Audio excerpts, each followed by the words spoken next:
Ay, good evening mga kababayan. Kuwan na naman kami. Continuation na naman ito dito sa Winnipeg Beach. Dalawa kami si GC nagsusunog. Nagbo-bonfire dito.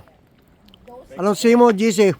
Ay, ang ganda ho ng panahon. Ano Sabi pa ko ho? nga po, subscribe po sa Daddy Bermy. Daddy Berme, para meron naman akong viewers. Ito yung buhay niyo dito sa Winnipeg. Enjoy. Ito, habang buhay na ito, na nandito na tong video na ito. Ito yung sinusunog namin. Pwede, kitang kaya. Ahum. Ganyan. Basta hobby. You make money first. You make money first. Yung dalawa doon, nagchichismisan. Kung anong pinag-uusapan. Mga anak dito. Mga anak nila. Pinag-uusapan. Kaya namin ipagmalaki. Mhm. Mga anak. Mga anak nila. Ako yun lang ang kaya kung yan ay mga anak ko. Oo, pagtapos sila talagang proud ka rin. Di ba tito? Mhm. May isa pa kami eh. Di pa tapos yung isa eh. Mhm. Malapit na rin yun. Sisi, wala. Doktor ata ang kukunin nun eh. Hindi tito. Ayaw daw niya ng stress.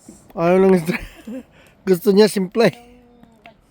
Aeronautical engineering. Aviation. Engineering. Pwede siyang aviation.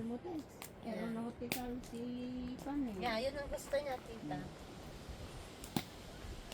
Sa air. Yung mga type niya. Ito yung mga kapitbahay namin, mga kababayan. Tignan niyo. Ang dami sila. Gabi na. Gabi na, medyo ano na. Kasi gusto ko sa mga oil companies. Pero magandang panahon ngayon. Hindi Maulan. maulan, hindi malamig. Tama-tama lang.